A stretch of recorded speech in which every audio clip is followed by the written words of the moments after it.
Well, let's get into it. Yeah, man. My friend. Yeah, bro. A 3, 3, a 2, and the big number 1. Number Or the 2, one. number 1.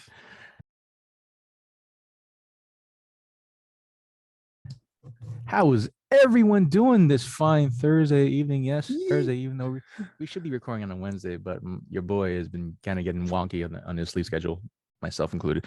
Myself, actually. So, other than that, welcome to PS Comps. I love you. I am your host for the evening, JR Cabacungan, aka the Dark King, and to my left is the one, the only, the voice of reason, aka Kevin Pillow, aka Voice of Reason 23 on all social media platforms. I keep it easy just for you guys.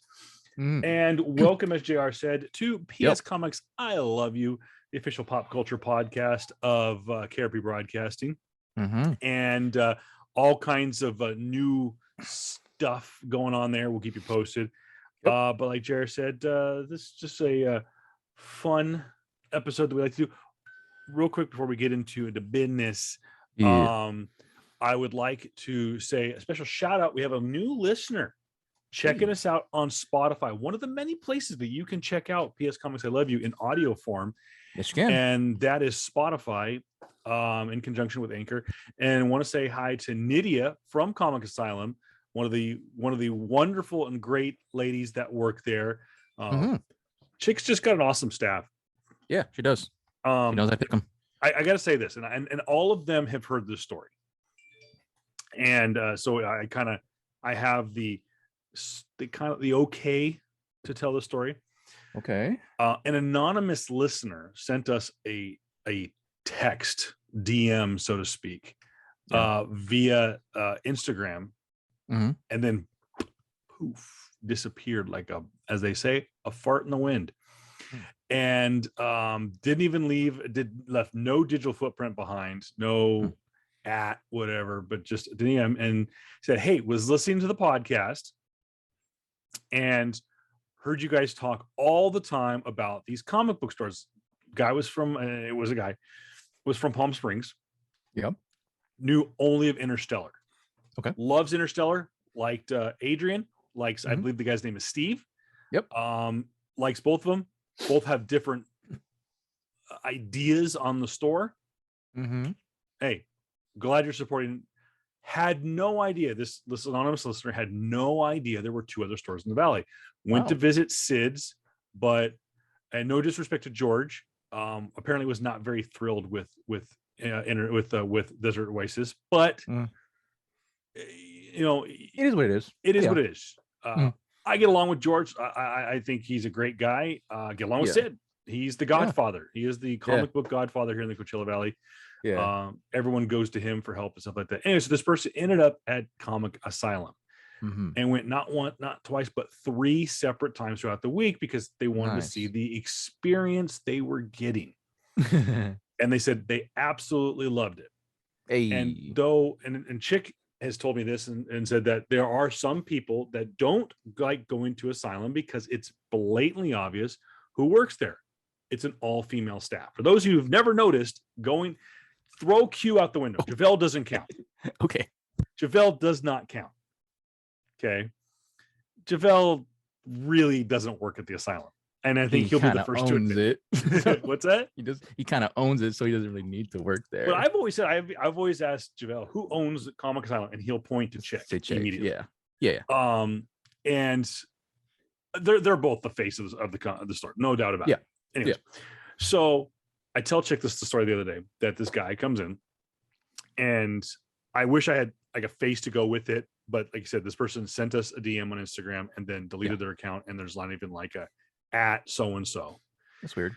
Yeah, technology. People, that's the thing. Good, bad. People can just like poof, just disappear. And anyways, so they go in there not once, not twice, but 3 different times. Enjoyed the amenities. Enjoyed the things that were offered from Asylum. That were offered by the Desert Oasis, and things that were offered by Interstellar. Okay. But noticed right away all female staff.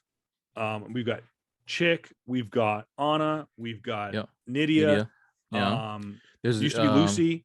Then there's my goodness, I apologize. I just we have oh my gosh, Anthony's sister? I'm sorry? Anthony's sister? Yeah. I forgot her name too. Oh my gosh, I am so bad. I apologize. Yeah. But there's two new employees in the last year. There's been two new employees in the last year, added, to the all female, the alpha. We could call okay. Alpha Squad. Okay. Comments in, dude.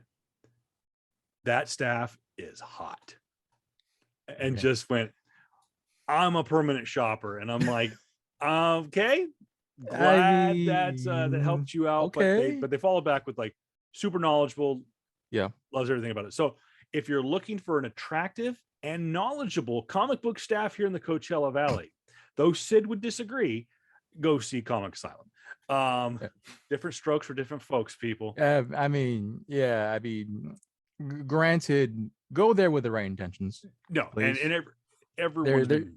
There's been already one too many creepers that have perused that shop already, and you don't want to see me there. I was just gonna say, creeper out. You got 3 people to deal with.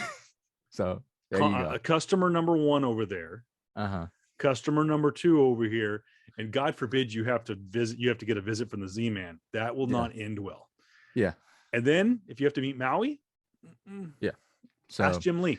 Anyways, I'm just kidding. That's inside joke. That's inside joke. Anyways, I just want to show. I told Chick the story. She thought it was funny, and I thought I would share it with the crew out there. And I did lead to exactly what I wanted JR to say, and that is, guys, if you're going to go out there, it is an all-female staff. They're very knowledgeable. They are beautiful women, both inside and out, that care about the community, that care about comic books, that care about nerds and geekdom and fandom and pop culture. Yeah. Be cool, be courteous, be kind. If you're a dude, be good. Yeah. At the same time, watch out for them, because you know what? That could be your mom, it could be your sister, you could be your aunt, you could be your grandma. Yeah. Just like be chill. I don't want to have to drag out another person. Yep. It has been done. It will be done. Let's just not do it anytime in the near future. Another inside story. So, but I digress. JR, What If has been, pardon my French, fucking fantastic for 8 episodes. Great storytelling.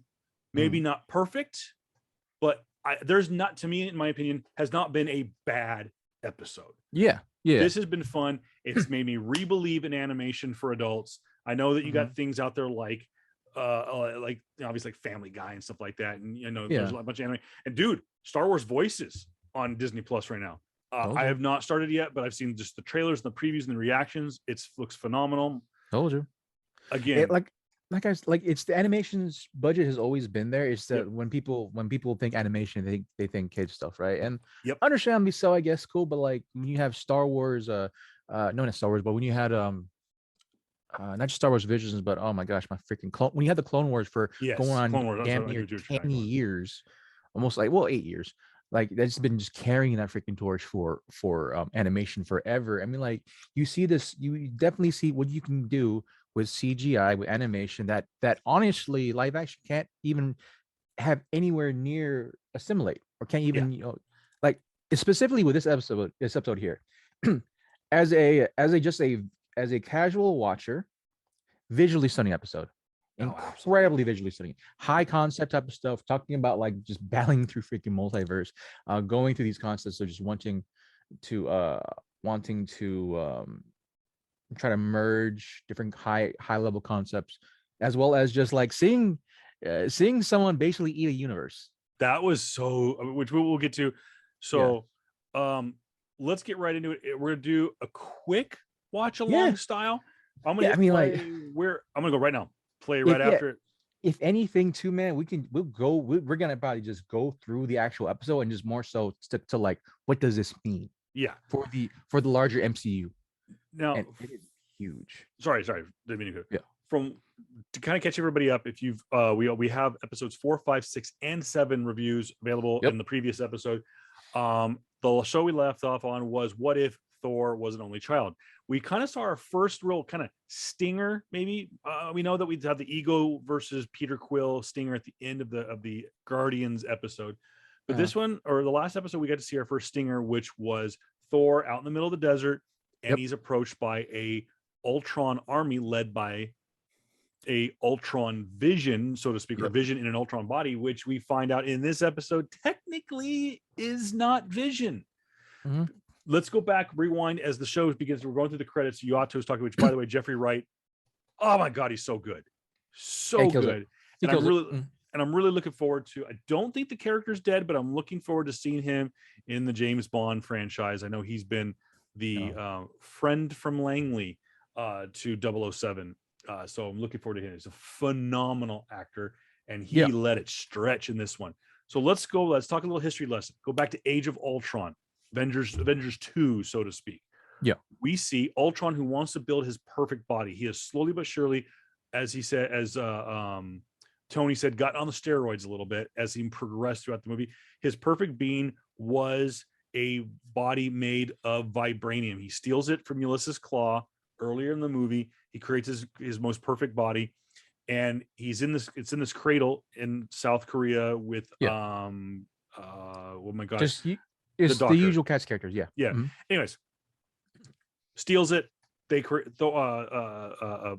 and Bruce create the Vision based on Thor's vision, and he's of course brought to life by Mjolnir. Yada yada yada. In the end, Vision kills Ultron, so we think. Yeah, that's where we're. So we're now in as always, a dystopian Moscow with Hawkeye, and we know now is the new version of Black Widow. I think they called her like dystopian Black Widow, I think is what it's called. But anyways, Jared, so we'll pick you up because again, this is where some of the animations just like, oh, it's so good. Mm-hmm. So we see them fighting Ultron bots, and this was kind of reminded me a little bit was the storyline. I think it was from like early 2010s was the actual Age of Ultron storyline. Did you remember reading that book? 2010s. I mean, like that was the Return of Ultron, wasn't it? When where it wasn't like the original Ultron, but there was an Age of Ultron book. I think that was like in like 2013. I think it was, or something like that. Something like that. Yeah, all I remember is that I remember the cover was a female Ultron, and it was actually done by Frank Cho. I think I remember that cover, but yeah, it was a great cover. I think I have that one. But to kind of add on to the history part, in this universe, actually the cradle was never taken by the Science Bros, and was actually Ultron himself got it back. Yeah. And so he was able to merge with the Vision body, and he just wiped everyone out with being in control of the Mind Stone. So he wiped everyone out. He set loose off all the freaking nukes on the planet and just destroyed and decimated everybody. We get to the point where like Kevin said, that we get to Russia. Hawkeye doesn't have an arm. He has a metal arm. I was gonna see if you were gonna talk about that. That was kind of weird. It took me a second. Yeah, he has a metal arm, and so the metal arm is actually from an Ultron, from an Ultron drone, which in this case, all the Ultrons that he made in the movie, he continues to make in this episode. And so that came to be, we come to find out that they're all part of a hive mind, which is the actual Ultron. And we come to find out that Ultron, after he decimated everyone, Thanos comes along, right? Thanos with four of the Infinity Stones. 5 or 6? 6. I think there's 6 stones because it should be 4. I'm pretty sure it's 5. But like this is where I have a problem with, right? Thanos comes along, like, oh, what's going on here? And then just instantly Ultron wipes him. Like cuts him in half with the Mind Stone, which I have to say would never freaking happen, even if it's the MCU Thanos. The MCU Thanos has tanked way harder hits, but people tend to forget about that. He's tanked way harder hits. Some people say, oh well, he got cut from Thor. That freaking axe that was made for Thor was able to destroy planets. We gotta. It's not a regular freaking axe. It's an axe that's imbued with a lot of things, right? So the Thanos that was here, incredibly nerfed. He's an incredibly nerfed Thanos, but he cuts him in half, and it was 6. So this Thanos had 5 of the stones, which if my memory serves me right, Thanos would never have gotten the 5th stone, right? If he didn't have Gamora, supposedly, or he sacrificed someone, which would have to be Gamora, supposedly, right? Yeah. but we come to find out that in after Ultron takes in all the stones, he is on this freaking crazy quest to destroy every single planet, because for him, peace means everyone is dead. Every living thing is dead. And so he goes to these multiple planets. He goes to where the Guardians of the Galaxy is with Peter Quill as Star-Lord, and all the other cast, and just wipes everybody out. Now going back to the survivors back on Earth, you have Nat and you have Hawkeye. They go to the KGB files and they look through all this stuff. But then you want to add anything before I continue? No, I was just gonna say, I was like, they just happened. I just watched the scene again, and yeah, you're right. I mean, considering that Thanos has, maybe okay, he didn't have much time to react, blah blah blah, and they want to show how powerful the Mind Stone is, because it is a powerful Mind Stone. The Mind Stone. I mean, look what Loki was able to do with it, Avengers, and look at what Vision has done. I mean, even Vision himself, like, again, go back to Earth 616 MCU. You know, when Vision is the Vision, he's part Vision, part Tony, part Ultron, part Jarvis, part Bruce Banner. So he's got all this extra stuff going for him. But the Mind Stone is very, very powerful. But I'm thinking, you look at what Thanos has, and I know he didn't have a whole lot of time to react, but like Jared said, he has the Reality Stone. He could easily, he could have turned himself into something else. Yeah, he has the Power Stone, which can destroy planets, like you said. So he has a Time Stone. He has the Time Stone, which he doesn't need to react. All he has to do is stop literal time. And so here's one of the things I have a problem with is that they are. I don't know what the hell What If is doing, but I kind of like it where they constantly debuff Thanos, right? They constantly debuff him, and like they're trying to say that, hey, Thanos is weak, right? In comparison to the multi-universe and in comparison to a lot of other things, right? He's actually they're trying to say that this Thanos is a weaker version, right? Yeah. Granted, so the actual Thanos that fought off in the main timeline is not that weak. I don't care. He's not that weak. This whole concept of like, oh, he didn't have time to react. Dude, the dude has a time stone. Yeah. The dude has the time stone. It's just more so from this point, it's just bad writing. It's one of those things where like, oh, we gotta just do it because we have to move along the story. It's they're just doing it because they have to continue the story, and so therefore they do this stuff. It happens a lot in comics, right? So it's not really a new thing, but at the same time, it makes a bad precedent because along the way, people are gonna have to retcon this stuff soon, later on the line, and I will show you my point of why this is gonna retcon eventually. So, this Ultron takes all the gems to himself, creates a whole freaking new body with his old Ultron form, kind of coalescing inside his Vision form. He then instantly creates thousands of other Ultrons, and they go off world and start just destroying places, wreaking havoc in every planet that we've seen so far. He destroyed freaking what's the name? Oh, it's what's the living planet? Ego. He killed a Celestial. How is that freaking possible? He killed a Celestial, and like understandably so that okay, cool. He has the Infinity Gauntlet. He has the Infinity Stones. Okay, cool. So he's strong. Cool, understandables. And then he goes off to wipe off the Avengers. No, he goes off to wipe off, all of what's the planet? I was just thinking it's the gold people, the perfect planet. He goes there, wipes them out, goes to and that's where he runs into the Guardians. The Guardians are there defending them. What was Terra Nova? There you go. He goes off to destroy Terra Nova, where we see Captain America. I know we see Captain Marvel come into play, right? And Captain Marvel has been incredibly buffed in the What If series, right? Where she's able to, fight off against Thanos, where she's able to fight up against certain aspects of the Infinity Gems. And she's right here at this point, having being the only person in this existence to give a fully powered Ultron a test, basically. Until she drives him into the inside of the planet, and then he just destroys everybody and the galaxy. Visually captivating, I gotta say, visually freaking captivating. It's a beautiful thing to see. Where again, you can't show off in live action, a full entire solar system just exploding itself. That was fucking awesome to see. Or could you?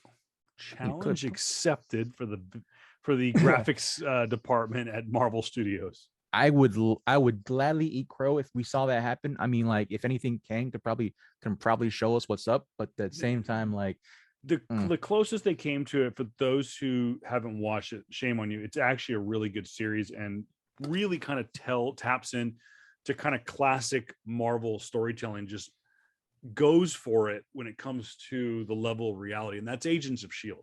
7 seasons of just pure entertainment. I really don't think you'll be really bored. Yeah, there's a lull here and there, but what show doesn't? But Agents of S.H.I.E.L.D. is probably the closest thing to doing exactly what JR said would probably be impossible. And they do it pretty decently with a TV budget. It's not perfect, but they actually Quake, aka Daisy Johnson, aka Chloe Bennett. There is in storyline, she loses her temper with this quake power and quakes Earth into a million pieces. Like, has a worldwide earthquake, and so in the series you show a shattered Earth, not a solar system like Jared's talking about. So yeah, maybe we haven't seen it that level, but ABC TV, they tried. Marvel TV, they tried. So anyways, but we're seeing Clint and Natasha going through ex-KGB files, trying to find the thing that could possibly beat Ultron. Yeah. And it actually takes the Watcher hinting at it, but not interfering, that it involves Arnim Zola. Yeah, it's actually rewind just a little bit, because okay, when Ultron does generally just destroy basically every living sentient being in the universe, right? The Watcher actually goes through one of his monologues by saying that, that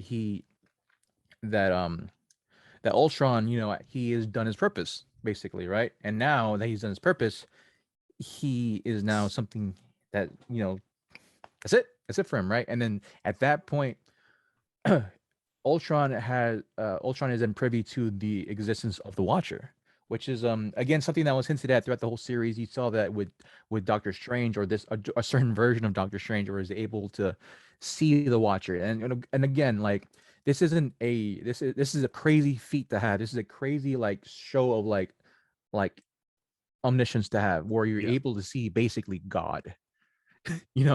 Just looking through his veil of just doing that. And so when Ultron saw the Watcher and said, "Oh, I'm gonna find you," the Watcher is like, "What the heck? That's crazy. What? That's never happened."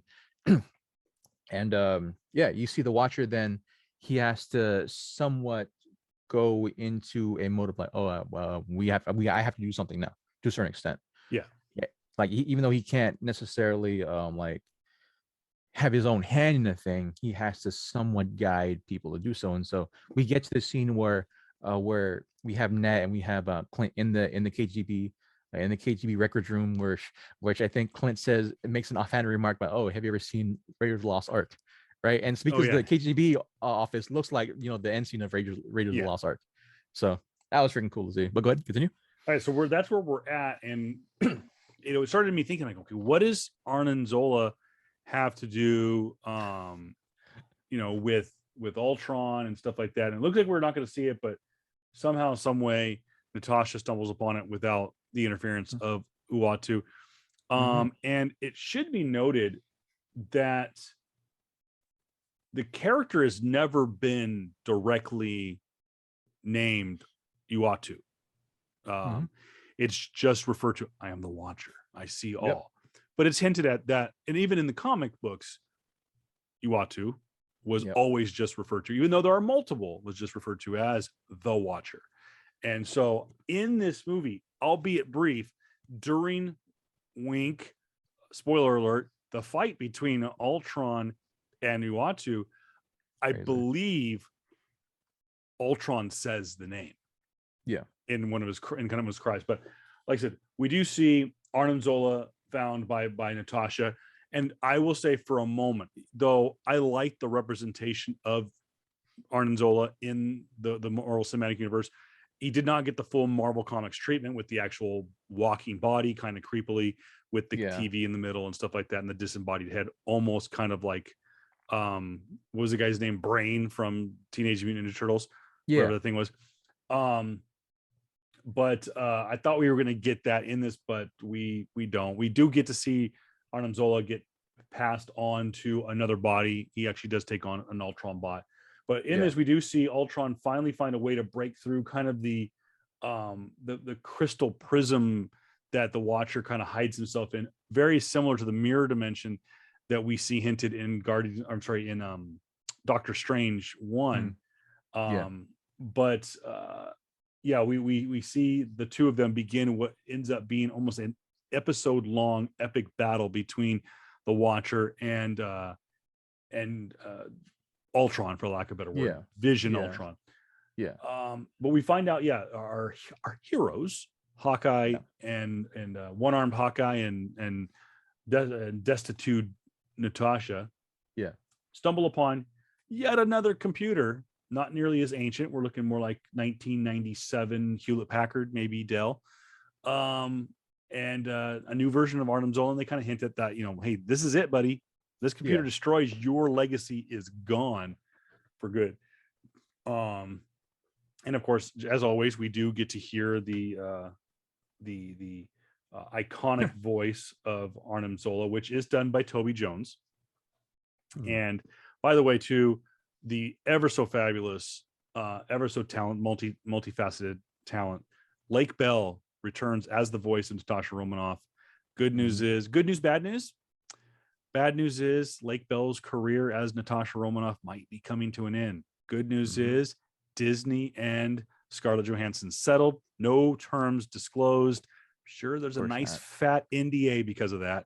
But the good news is both sides have said they can work together. Let's play nice. Granted, just a little slide showing that one.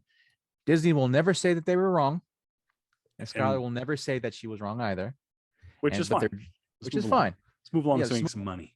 Yeah, that's basically it. Like I just want Scarlett back. That's good. That's good luck for them to have, because one, if you have Scarlett back, you definitely will have all the young ones back too. So good to see. Good to see. Also, but going on to the thing, I want to give another shout out real quick. Voice actor, right? Ross Marquand, who did the voice of Ultron, stepping in doing a great, different James Spader, so to speak. And apparently that is the same actor who has done the voice for Red Skull in What If. I think he appeared like maybe one or two episodes. But also is the guy who voiced Red Skull in Infinity War and Age of Ultron, who supposedly does a really good Hugo Weaving imitation. So anyways, moving along, JR, go ahead. Oh, just we see we see Arnim Zola, and then he gets then persuaded to help them out, to help Nat and to help Clint. He gets uploaded his the last parts of him gets uploaded into one of Clint's arrows, and then from that point on, we saw this little funny scene where we see Nat call the Avengers Tower, saying that, hey, she's ordering pizza or whatever. All the Ultron bots diverge into their location. You see this awesome little fight. One of the arrows gets uploaded into one of the bots, and basically, they fight him off until Arnim can basically try to like enter the hive mind, or which is going to be the Ultron Prime, I guess. He's off world because he's fighting off against the Watcher in multiple realities. And there's this beautiful scene, I gotta say, where it's very much it fits the MCU time lineage, where through the whole episode, Clint is literally hanging on a thread. Like, he doesn't want to live anymore. Like, he's tired. He's made that abundantly clear that there's nothing worth fighting for in this world, because everything he's ever loved is kind of dead, right?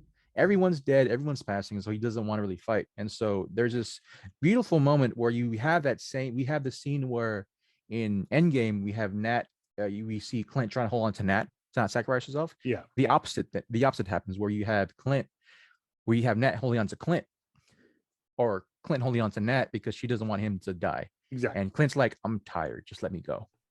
I'm done with fighting. And so he breaks his grip from her, and there's a beautiful scene where, like, you see this wave of Ultron bots, and you see Clint just firing his arrow, It very reminiscent to all those amazing scenes you see in Endgame, like those. I remember the scene in Endgame where it was Captain America in the front, in the foreground, and you see in the background the ship that's being his ship, Thanos' ship, crashing onto Earth because Captain Marvel is going straight through it. Like, it's one of those scenes. This is a very symbolic scene. It was very similar to me. Two similarities. One was very reminiscent of the cover of I think it's New Avengers #1, the debut of Ronin. Ronin's kind of jumping down, and it's like a whole crowd of like ninjas. But the very slow-mo, very cinematicness of it reminded me of the dream sequence or the flashback sequence from Ragnarok, where we saw Valkyrie actually reverse, was kind of falling into basically a bath of dead bodies of dead Valkyrie as she watched her lover be killed by Hela. So it was just that shot, like JR said, it's like a side shot, and you're seeing one thing kind of fall into another. It is a beautiful scene. Yeah, and does kind of tie into Hawkeye, and does remind me a little bit. What too is the similarities of this Hawkeye, though maybe a little bit more youthful, is very reminiscent of Old Man Hawkeye, which is, I know, is going to get a resurgence here in the next couple of months with like a Old Man Hawkeye, Old Man Wolverine, Old Man Peter Quill or Star-Lord, and I think it's old woman Black Widow. Like but that, it's like there's gonna be like a crossover event with it's the freaking old Avengers. It's gonna be the actual Avengers now from the MCU, but like 80 years, from like 40 years from much. Now. We should also note that Natasha has something from her father or her adopted father. In the Marvel Cinematic Universe, and that of course would be not to be confused with the Crimson Dynamo. I'm talking about the Red Guardian, who left his shield behind in the KGB, and Natasha must be worthy to hold the shield because she slings some Wakanda vibranium better than anybody else. So man. But just going to that scene, Nat makes out of the whole thing too. That KGB area is basically where the end of Civil War was. Yes, the Winter Soldier program in Siberia. Yeah, in Siberia. So that's where they went. She exited like, I guess, one of the nuclear like openings that was there. And he basically says like, what happened? Why aren't you uploaded to the hive mind? And what was the guy's name again? Zemo, not Zemo. Baron Zemo. Not Baron Zemo. The AI. Oh, I'm sorry. Arnim Zola. Oh, Zolo. Yeah, Zolo. Like, he said like, I should be able to get to the hive mind because we have I should be able to do that because he has these robots everywhere. But it's from my distinction, he's not in the foreseeable universe. And so that it cuts back to this amazing scene of Watcher going at it against Ultron with Infinity Stones, and very almost very Dragon Ball Z-esque. Yeah. Oh, absolutely. They're fighting through multiple universes. There's a scene where they're actually fighting within that dimension, and this Ultron basically tells them the question, like, you've seen all of this, and yet you don't do anything. Like, you could end it so much suffering. And then the Watcher basically goes, I can't interfere. I've been told that I can't interfere. I took an oath to not to. And they're just, he gets punched. The boy gets punched. The boy gets thrown to multiple dimensions. And it's a beautiful thing to see. It's a high concept type of stuff. And I'm super nerdy about that shit. Super freaking nerdy about that shit. And I love that. And we're shown to what the Infinity Gauntlet should have been like. Should have been the power source to be, because he gets punched into a certain universe, right? And they crash down into basically New York City, and Ultron basically punches the Watcher over and over again, and every punch that he created, right, creates new reality. No, not really new reality. Like, it shifts the actual reality. That's it. To a different reality. It shifts reality. It's basically has reality warping powers type thing, right? So instead of being reality stone. Yeah, instead of being New York, it then changes into Wakandan City. Instead of being Wakandan City, everybody changes into Kree. And then like it's crazy stuff. And so they punch their way out of everything. Watcher comes back. He transforms into a very majestic looking outfit. I gotta say, it reminded me of this guy, which is my background. My background photo is the comic book version of the Beyonder. The Beyonder is a crazy reality warping individual that is able to snap his fingers without the Infinity Stones and just create anything he wants. So you have this fight. I call this like his Mega Man costume because it reminded me of the old Mega Man costume. But I will say this too: it's kind of weird to see the Watcher with legs, because you always just see him with the dress, very unisex, non-binary, to use what the words these kids these days are using. Sorry, I went boomer on that, whatever you want to call me. I'm 40 now. I have dementia and shit. I will say this. Go with me on this. I've seen this on Twitter a little bit, and it showed a little bit more in this episode. Yeah. Nothing wrong with it. I have nothing wrong with it because the actor who voiced the character is doing a phenomenal job. Yeah. Uatu is always, though, is very, again, non-binary, shows no race, no color, no gender, yada yada yada. It's assumed it's a alpha male kind of character. But it's nondescript. It's not there's whatever, genderless. But it's obviously voiced by a man, very masculine face of it, that we see the body. But I noticed it more so than anything that Uatu, who has always been kind of raceless, is kind of basic white, lighter skin tone.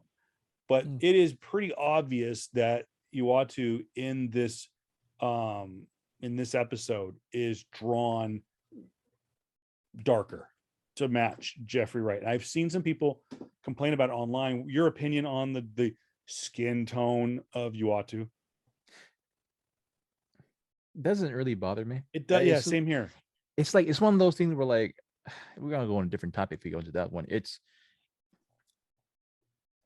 thinly veiled. I've seen those comments, right? Yeah. But for me, it comes across as thinly veiled racism because it's trying to accept it's trying to make ownership or claim of someone who's in comics, when in comics it's a fucking alien. Yeah. The Watchers are basically these uniformic, like, sexless, genderless beings, but because it was written by because it was drawn and written by a white dude, is therefore then adopted, like, oh no, that being that sees throughout time and space and different universes, that's actually a white character. What the kind of thinly... I just want to put it out there. We don't see color. Yes, I did notice the skin tone is a little darker, but you know what?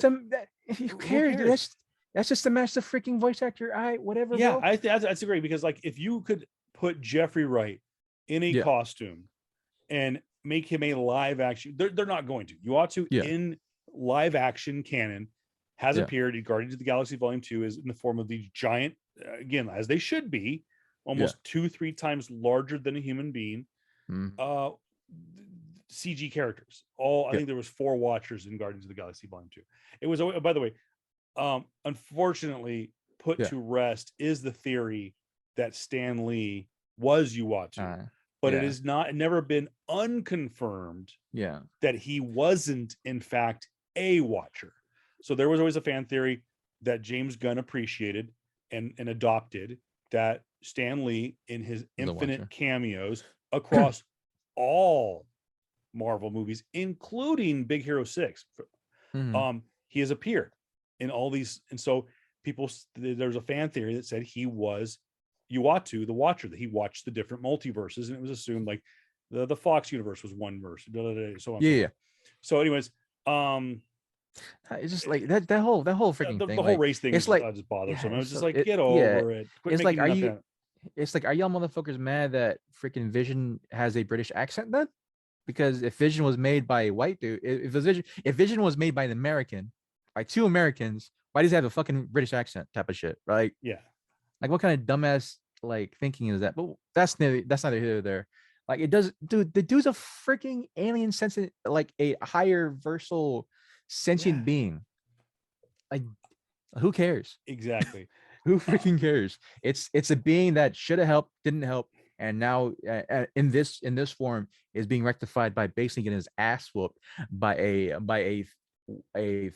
freaking Infinity Stone wearing Ultron, who is basically the smartest being in this existence because he's made from Tony Stark and Bruce Banner. So there you go. So let's go through it. By the way, you brought it a good point. You have this alien being versus an AI. Yeah. Let's go episode by episode. We go for episode 1. Captain Carter. Captain Carter has a great battle with the squid monster, whatever thing. That was the big main event fight. What if T'Challa became Star-Lord? You had Star-Lord fighting the steroid HGH ripped Collector. Okay. What if the world lost its mightiest heroes? You actually have Loki versus Hank Pym. Loki dressed up as Nick Fury. Doctor Strange versus Doctor Strange. What if zombies? I don't think they're real. I mean, there was a few fights, but there was never like a big, huge main event fight. No. Killmonger, really no contest in this. None really. And then what if Thor was the only child? Thor versus Captain Marvel. Not really a big fight, but yeah. And then Ultron versus Uatu. Yeah. What is your favorite what if fight? It's obviously this fight because just how it look how zany has this freaking thing is. Like one that in that same universe where Uatu getting the literal reality being out of him. Right, the literal reality being out of him, he basically escapes from that, and then Ultron transforms himself into a higher celestial being and and basically takes a bite out of the whole fucking universe. That was such a sick, visually stunning looking thing. Like we've seen that happen in comics, right? We have seen in comics where you've had like certain people or certain beings, right? Like basically just clap the universe out of existence. Yeah. Right. But we saw that in animation for one of the first times I've ever fucking seen it. That's like a serious animation, not fucking like Animaniacs or anything. That. Like an actual serious animation, have that happen. That's crazy. That is absolutely freaking nuts. And then near the end of it, after I guess almost being assimilated by Ultron, and he has said that that beings like you and me, this multiverses, they don't matter to us or something, right? Like we are basically multiversal beings, and he was about to basically assimilate Uatu. Uatu breaks out of that and escapes into a separate universe. That universe is from our good old boy, darker Doctor Strange, where he is Sorcerer Superior. Sorcerer Superior, where he locked himself in his own universe of his own horrid creations. And from the sound of it, he sounds like the Doctor Strange that we all come to love, where he got his senses back. And then the only other being in existence to somewhat see Uatu was Doctor Superior, or the Sorcerer Superior. Sorcerer Superior, yeah. Sorcerer Superior. I always have to play it out in my head too. Yeah, because every time I think of Superior, I always think of Superior Spider-Man. So that's the reason why it's hard for me to. And that's kind of where it came from. I think was that it was that same because I think Sorcerer Superior, I think is a more recent version of Doctor Strange. Yeah. I don't want to say and be wrong, but for some reason I want to think it was a Brian Michael Bendis creation, but I don't think that was right because I don't think he ever worked on Doctor Strange. I don't think so either. But I'll go back to it. But yeah, I think it is from the same vein as Supreme or Superior Spider-Man. Yeah, I mean it happens. I mean, there was Iron Man Superior, so there was that too. So, but going back onto Sorcerer Superior, Uatu then crash lands onto the remnants of this universe because this Strange was able to kind of just block himself off, and they have a conversation. They have a small conversation, like, "Oh yeah, you two are being housed by your own inaction or things that you think you could do," right? They have a little chat basically. Yeah, and then what's called Watches says, "Oh, you're gonna make me say it," and Strange's like, "Yeah, I want to hear it. I want you to say it." He goes, "I need your help," basically. And that's where it ends. And the implications from that are crazy. Like, okay, cool. we're not having just a what if, like what happens in different universes. Is going to like we thought it was going to be. There is going to be a multiversal team to fight off this big bad. And there is still of the teased kind of reimagining of the epic Avengers round shot. We've seen it redone in animation form with different versions of characters. We have obviously met Captain Carter. We have met T'Challa Star-Lord. We've met only Party Thor. Thor, basically. Only Son Thor. What's that? Only Son Thor. Only Son Thor. Yeah. Who else have we met? We've met Clint. Well, yeah. But see, that's the thing is Clint Barton. What episode? Oh, Clint Barton from the time we've seen Clint Barton survive is actually in the first episode, because we saw him die in this episode. He died as a zombie, and he died in all the other movies. Yeah, he died in the Hank Pym episode. Yep. So yeah, there is a version of Hawkeye out there. Obviously, we've seen oh my multiple goodness, Nats. We've seen multiple Nats, but I think this is the Nat we're getting. But the character we haven't seen yet is we have not seen, as they call her, daughter of Thanos, Gamora, and that is where Gamora is wielding Thanos's big blade from Infinity War. But yeah, it does seem like we're gonna get a crossover. It could happen next week. We do know that next week is the last episode. There's only going to be 9 episodes, but from what I understand, there's a possibility that episode number 9 is a jumbo episode, up to almost 2 hours. It's not been confirmed yet. I'm be tuned into our Facebook page. We'll post it. But the last couple of weeks, Marvel Studios and Disney Plus has put out midweek trailers, so we could get a trailer anytime between, I'd say, tomorrow, Saturday, and like Monday. We should have a trailer, because what's it called? These episodes drop on Wednesday, which, by the way, as I'll have some news about here in just a second, but let's wrap it up. I liked it. I'm right there with you. Some plot problems, bro. I kind of want to go on a small rant. Go right ahead, my friend. There's very few there's a lot of inconsistencies, in the sense of, like, if you take this particular episode with the whole MCU, as a comic book fan, there's a lot of inconsistencies with it. But even let's just say it stayed within its own, I guess, multiverse, right? The MCU multiverse. Yeah. Right. I'm talking about the movies and What If, not talking about, even though the movies and all everything is connected to the actual Marvel multiverse, let's just take it to this multiverse. Yes. We've already established in the Loki series that the Infinity Stones aren't shit, aren't really anything special. Yeah. Right. You've established that. And not only that, but it's been said multiple times in the comics that the Infinity Stones are strong if it's within their own universe. Because if you had Infinity Stone, the same Infinity Stones in another world where it has Infinity Stones, it's kind of like, it doesn't really make sense. Like, if you had that same type of power within one universe, the whole freaking universe would implode in itself. Yeah. So every time, it was explained in the comics that if you have Infinity Stones in a different universe that is not its own, it is rendered useless. You've seen multiple times in the show where the beautiful, amazing fight scenes between the Watcher and Ultron, you see Ultron just basically warp reality to his own will in different universes. That should never really have happened. But okay, let's just stick with the MCU. Loki said before that Infinity Stones don't really matter that much, really, compared to all these other high-level concepts, meaning time is always gonna outrank anything else. Time will outrank all of the stones. Period. Yeah. Ultron being that powerful, great to see visually. Honestly, if it was just himself, even if he's in Vision's body, he should not be able to destroy Thanos the way he did. Yeah. Thanos was incredibly nerfed this episode. Thanos should have been a powerful being. There has been people saying online too that, oh well, it just goes to show that Ultron wielding the Infinity Stones is much stronger than Thanos. No, homie.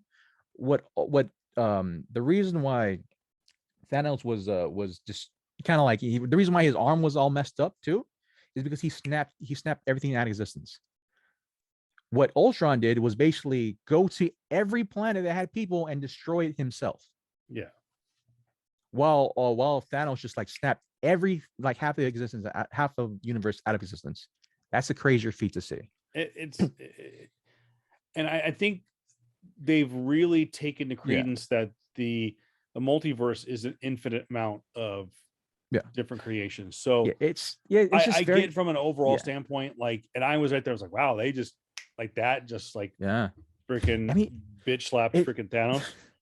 It's a thing that's been going around this whole series where like they want to debuff Thanos, right? But I thought they were going to debuff him to the point to show that higher level characters, Kang the Conqueror, Reed Richards are going to show up eventually, the freaking Celestials, and I think they will. And I didn't have as much of a problem because I've heard the same things about that, and that they're really hammering home the overbuffingness up until this episode.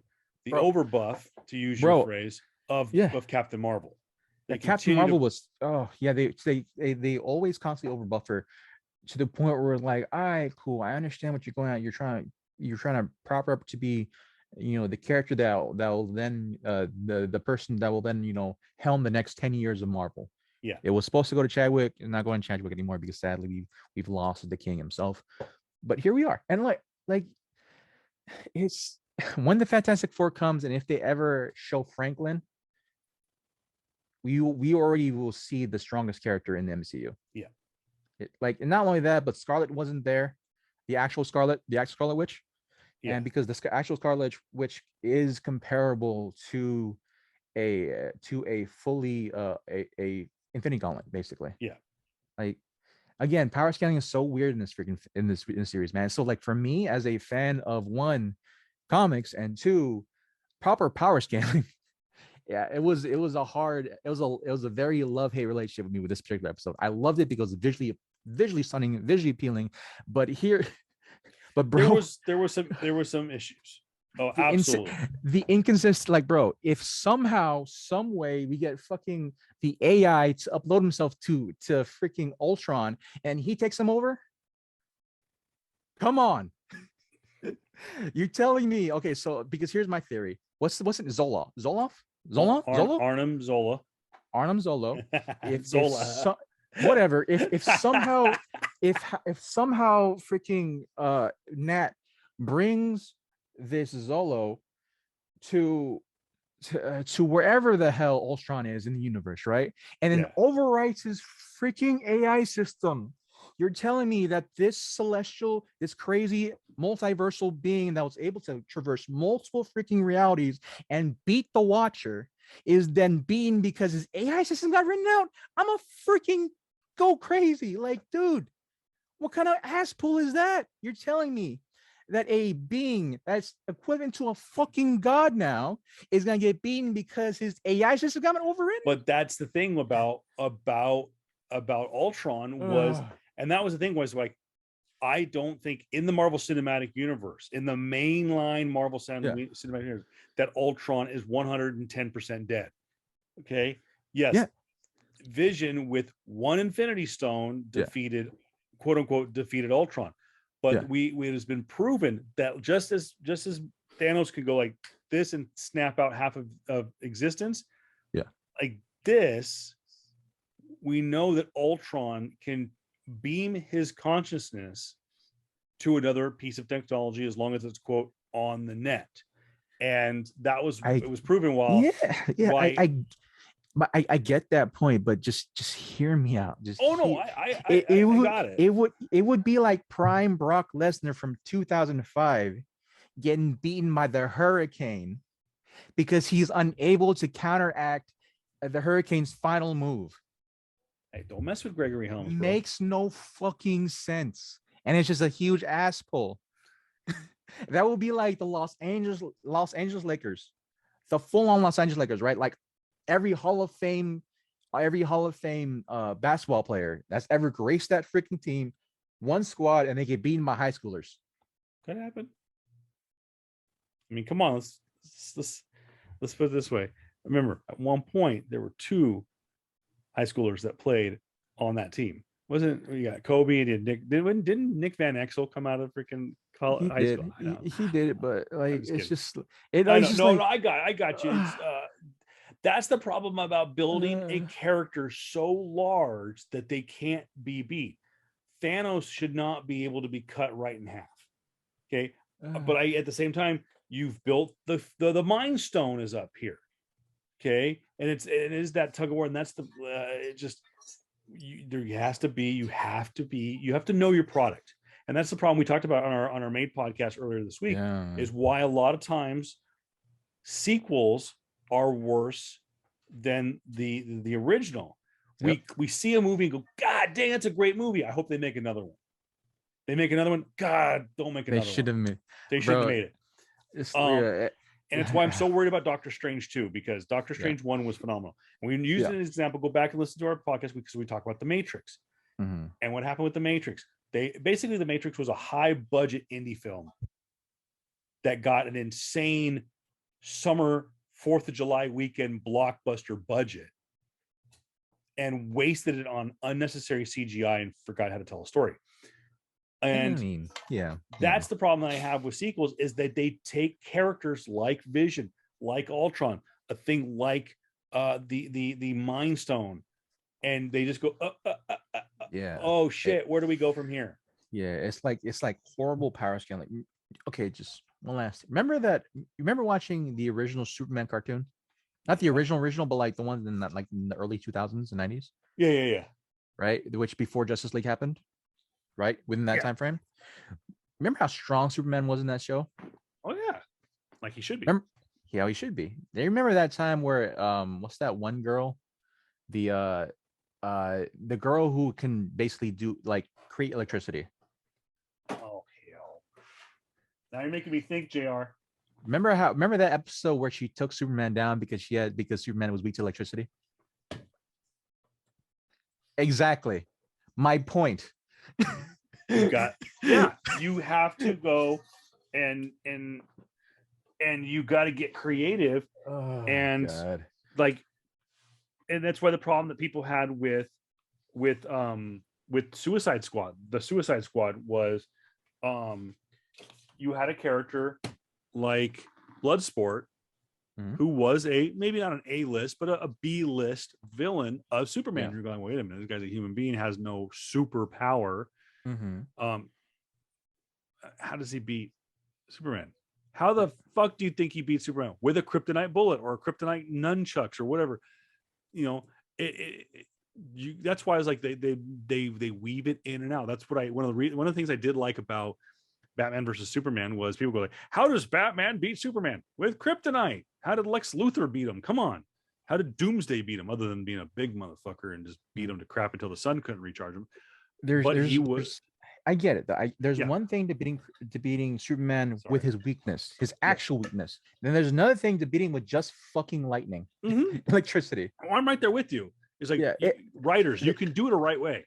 There's certain inconsistencies where I know they're gonna paint themselves into a fucking wall, because at this point, this is one thing I fear, is that people now are going to gauge this episode and say that, wait, how come the movies can't be that strong?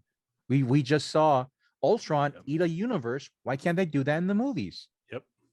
So like it's for me that understands power scaling and understands like you can't just throw out a god into universe and say, all right, let them do whatever. Yep. And then screw it up for why would anyone? How can Spider-Man fight that? Yeah. And this is what I have to. I'm telling you, memo to writers right here. Like, let me get serious here for a second. I'm going to put. If I ever do edit, by the way, if I ever do get the videos up, I'm going to start putting some cool graphics. This is going to be Kevin, serious face, looky eye. Kevin Feige, do not allow your writer's room to fall down into the pigeonhole of death. And that is, multiverse. I have a bad feeling that you're going to get there, because I'm already doing it. I'm doing it for them. They're not even saying it. I'm saying it for you. Why is Thanos get freaking sliced right in half a second into his fight with Ultron? oh, dude, this version of Thanos from that multiverse, it just isn't as strong. The Infinity Gauntlets, they're like rocks you find over in the desert. Like they're not that big a deal. You know, why is Spider-Man all of a sudden able to kick freaking the Collector's ass or something like that? You know, oh, dude, this Spider-Man dude, he got bit by a freaking radioactive tarantula. He's like a super spider. Multiverse. Don't, if you're gonna use it, make it count, make it work. Don't lean on the crutch like cinema has leaned on time travel for the last 50 years. The biggest reason why What If, as the comic book series was such a great series, is because it had nothing to fucking do with the actual main timeline. Right? This right here, you've already made it relevant because Uatu looks over all fucking timelines. Yep. And so therefore he's then going to be somehow be in the full-on MC universe somehow. It's gonna happen because you made a character then touch to the actual timeline. Yeah. So it's gonna be bad. It's not bad, but like, it's gonna be something to then another hurdle you have to get past. You have now set your own bar. Yeah. It's like going and telling the judge at the Olympics, listen, I know JR can jump 7 feet. So fuck that. Put the bar at 10 feet right now. Yeah. That is what Marvel Studios is doing. They're saying, screw progression. We're going to throw some shit against the wall and see if it sticks. If it sticks, we better be able to belly up. The second they made What If canon, and for those of you who don't know what we mean, JR mentioned when they began writing What If in 1962, I think it was. Yeah. It was to tell alternative storylines, just like tonight's did, because I talked about this, why this was the most important episode, in my opinion, is that question. Because Ultron, through the entire movie of Age of Ultron, that whole Avengers 2 movie, he wanted to rid the world of the Avengers, wanted to rid the world of human beings, because they are the reason there cannot be peace in the world. Mm-hmm. He had his goal. He had his goal in place. I want to destroy the world because it's the only way to make peace, is to destroy everything. Of course, we know the good guys are going to win in the end. You can't destroy the Earth 2 Avenger movies in and go like, franchise over. Because where do you go from there? They took that storyline, JR, and they brought it like, okay, Ultron won. There wasn't some clever way. They beat him. He made the vision. He conquered Earth. Now what happens? And it was just like, oh, that was it. Because he's an AI. My programming says destroy Earth and be done with it. And crap, Earth's destroyed. What do I do now? So I like that far, but the problem is you've set the bar high. So if you do a season 2 for What If, you kind of set the bar way too high. Second thing is you bring yourself in a corner. The second you said, oh, this is canon, which means versions of these characters can now, because you can't just go 9 episodes of What If and go, okay, that's it.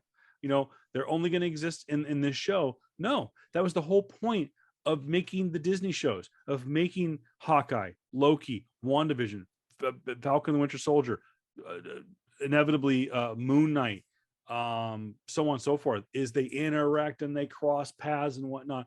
So you are now given the challenge at some point of not only bringing James Spader back, but you have to now bring this version of Ultron at some point, even if it's a cameo, into the live action Marvel Cinematic Universe. Uatu, voiced by Jeffrey Wright, needs to be brought into the mainline live action cinematic universe. So that the bar has been set very, very high, and I think, like Jared, it leads to inconsistencies.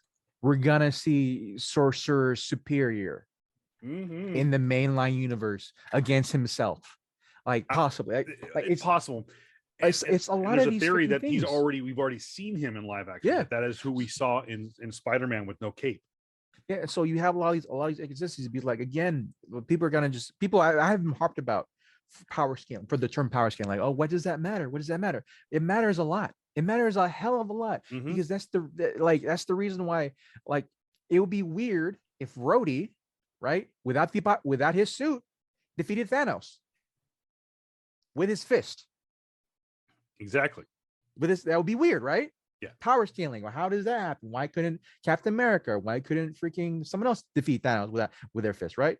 This is the type of thing we're gonna have in the future if you have this version of Ultron come to the actual mainline MCU or Earth and fight off against Spider-Man, right? Yeah. And then we'll see what happens from there. So these are a lot of instances. Granted, like, these are good problems to have in a certain sense, right? Because then you have another season to kind of work this shit out. Maybe we'll see the bigger buffer version of Captain Carter in the MCU, right? Maybe we'll see. Really think that actually is going to happen. That would be amazing to see. Maybe we'll see Secret Wars in the version of my version of like having Doctor Doom have his own, being God Doom, and having this crazy Earth filled with different universes collapse into one, where we have a zombie place, where you have the A-Force, where we have like multiple freaking Thors become the Kingsguard of God Doom, right? Well, this is maybe that happened. Battlegrounds, Secret Wars Battlegrounds is what you're talking about.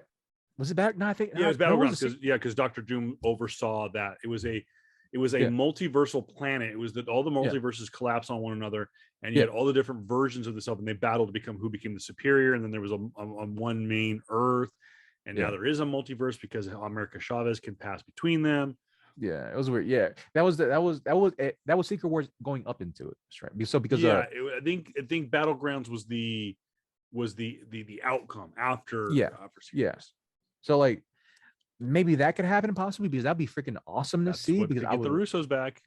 Oh, dude, I would love to see that. Don't get me wrong. And so maybe I'm hoping that they do right by it, because just throwing out an Ultron that has Infinity Gauntlet, Infinity Stones, just wrecking a different universe where he shouldn't have wrecked. He shouldn't be able to do that for continuity wise. But hey, here we are. And also, if you do Secret Wars, and this is what I'm most scared about as we wrap things up here, the most scared about of anything with the future of the Marvel Cinematic Universe, is we had a fantastic movie in the form of Marvel's The Avengers. A1 is a great film. It's in my top 10 favorite movies of all time. It's so well done. It's in my top 5, top 3, I think, top 5 favorite Marvel Cinematic Universe movies. And I know my scalings can be talking about power scaling. There you go. My movie scaling's all over the place.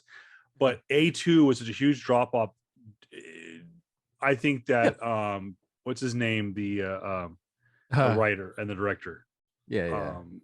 Anyways, I think he did as best he could, but again, the bar was set so high. And I think that they got away from the source material a little bit too much and could have stuck. Well, even in that too, like we now thinking back about A2, Avengers 2, even that Ultron, he didn't want to kill everybody. He wanted the humans to evolve, right? Remember that? Mm-hmm. And the only way for the humans to evolve is to then survive a cataclysmic event. And get rid of the Avengers. Yeah, and get rid of the Avengers, sure. But like he wanted to say that he's better than the Avengers, basically better. Because he had his dad's ego. He had Tony's ego to begin with, generally, right? And he said, like, I'm not gonna destroy the world. I'm just making them better by destroying the world. And there is no better person ever to voice Ultron than James Spader. I think he's fantastic. So overall, I think it's a great show. Again, not my favorite. It inches ever so closer into the top 3. When this series is all over, said and done, we will rank our favorite episodes. I think we're pretty on par. That the T'Challa Star-Lord was easily in the top 3, maybe even number 1. It might still be my number 1. Killmonger was damn good. And the zombie one was really good. Doctor Strange was phenomenal. I think I think overall Doctor Strange is my number 1. Star-Lord, T'Challa might be number 2, and zombies I'm gonna say is my number 3. This is pretty close, and the Killmonger one's pretty close too. So. But we'll do our overall rankings after next week's episode. Real quick, no secret, we've talked about it on our social media accounts that Disney is sticking with the Wednesday format. It's working. I think it's one of 2 reasons. Number 1, I think because the cinemas have started to reopen, they want people going to the movies. So they don't want your Friday nights tied up with watching stuff on Disney Plus. Second of all, They know that people are going out. So what happens? What's the death trap in TV? Putting your show on Friday nights. It's not like when we grew up with TGIF and Full House and Family Matters and stuff like that. That's no one cares about that anymore because everyone wants to go out on the town. And also Friday nights, a lot of other streaming services are launching massive shows on Friday nights, and Disney doesn't want to compete. So Wednesday's here to stay. We do know for a fact that Hawkeye will debut in November on a Wednesday. And we do know now, as of this past week, that the next big Disney Plus show coming in December is Star Wars related. It is the Book of Boba Fett season 1. It will debut the last Wednesday, I believe, before 2022. Yeah. So it will keep with the Wednesday tradition. Cannot wait. It's JR.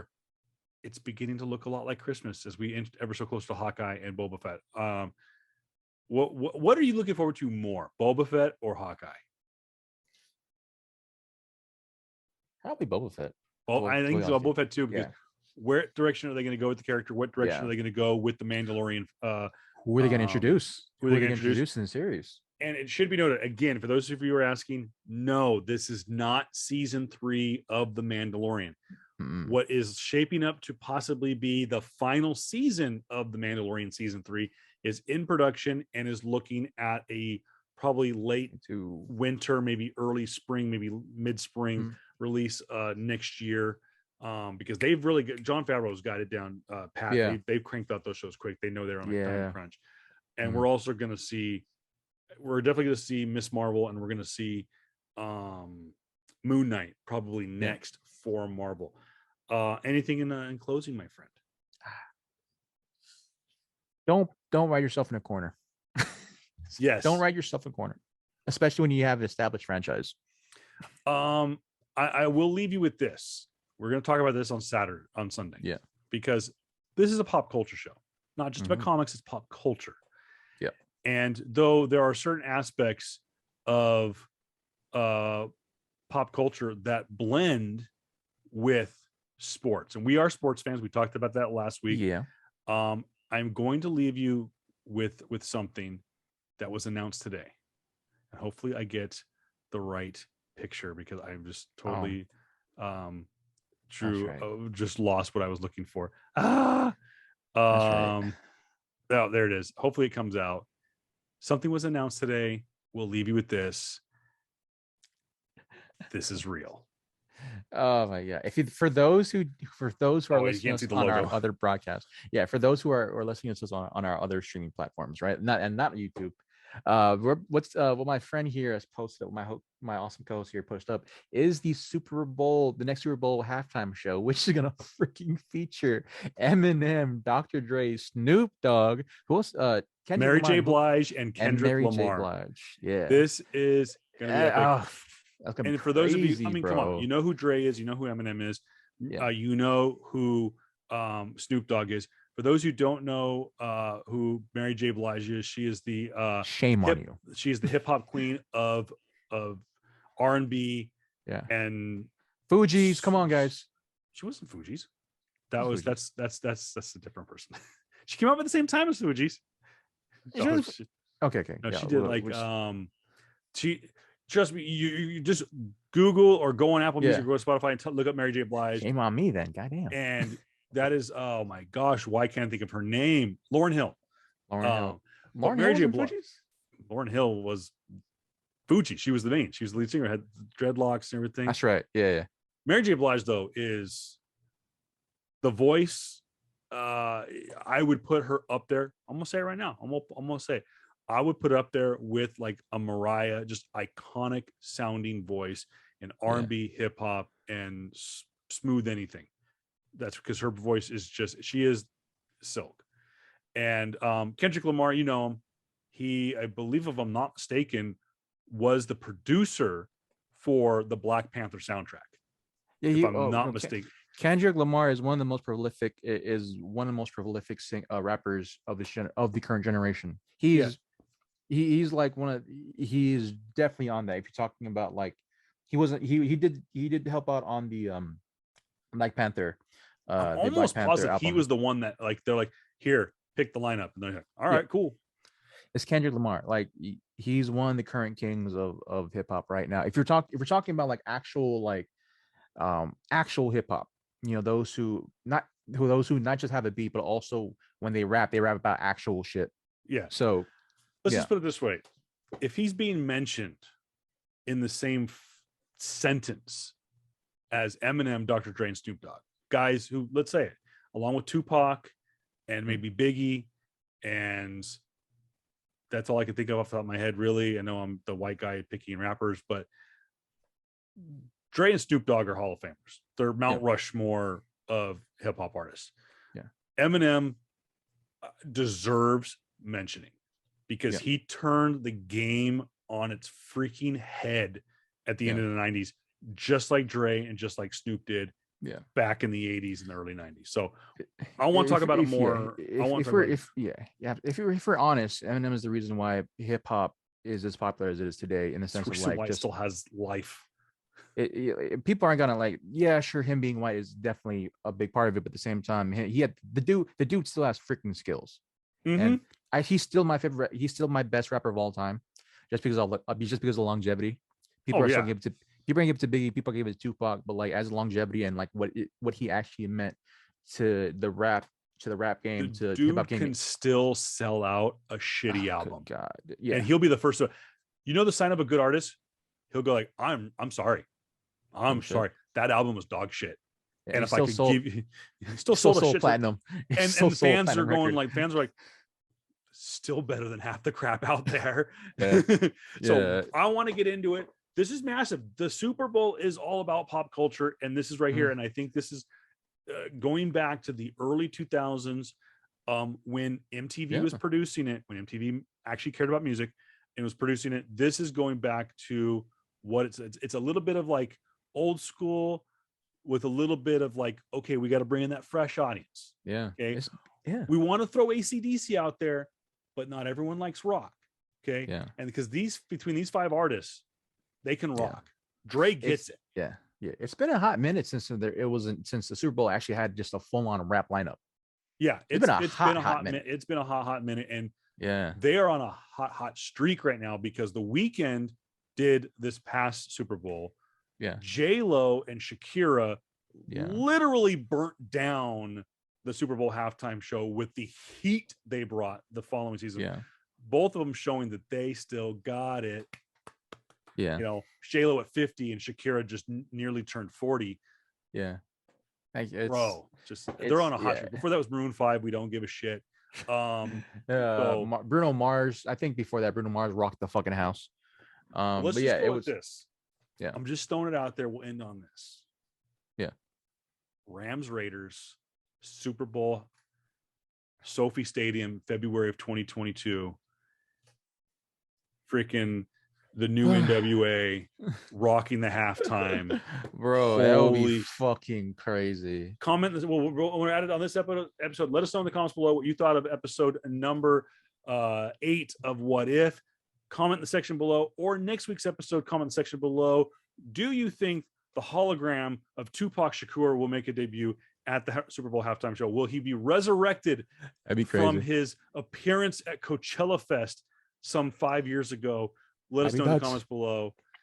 JR, as always, it is a pleasure, my friend. I cannot wait to talk music and pop culture with you next week's episode. Check out last week. We talked about the Matrix and PlayStation and Nintendo. We'll probably have more stuff to talk about video games. Video games continues to crank crap out every single week. And bro, the Raiders are 3-0. Yeah, bro. And damn, might actually get me to watch an NFL game for the first time in a long time. Undefeated Chargers, I think. Yeah. I mean, Chargers undefeated. Yeah. Undefeated Raiders, Monday Night Football. That's crazy. And the Chargers just beat the Bucks like this last week too. That was Rams. That was the Rams. Oh yeah, not the Chargers, the Rams. Sorry, I apologize. So, either way, the Chargers are better good. Team. Chargers have a winning record. The Raiders are undefeated. It should be a huge showdown. Don't worry, we're gonna chase a rabbit one of these days down a sports podcast. We will eventually. He is JR Cabacungan, also not JR Comics 42 on Instagram. Hit him up. Tell him he needs to post more. He will get a new Facebook page someday. I am Kevin Pillow at Voice of Reason across all social media platforms. Don't forget to find us on social media at PS Comics I Love You on Facebook and Instagram. PS Comics I Love the letter U on Twitter. PS Comics I Love You podcast at gmail.com. If you want to send us some love letters. And I think the next time there is a trailer or a show, I think we're going to go to live. I think we might. I'm going to talk to our co-producer Sean and see if we can use his software to do a live show, and we'll figure it out. Well, maybe we'll go right after What If drops. I know What If drops at midnight on Tuesday into Wednesday night, but maybe we could do like right after on Wednesdays. We'll do it. I want to do one of these days a live reaction video to one of these kind of shows or a trailer at the asylum with the asylum crew. We'll make it happen, guys. Don't That'd be nice. So yeah. Also do feel free to hit us up on the social medias. Give us your flex pool. We'll get you on our social media. We'll post you. If you get posted, you will get entered into our drawing when we inevitably do give away those Art Germ and J. Scott Campbell books. So, all right, guys, have a great one. Be good humans. We will see you next week with a full pop culture wrap up. This has been the game I saw. Yeah. Oh no, sorry. I was thinking the Chargers did beat somebody. It was the Chiefs. Oh yeah, that's right. Mahomes sucked a duck. Yeah. JR and Kevin Sports Podcast coming soon. Good night, everybody. Later. Peace.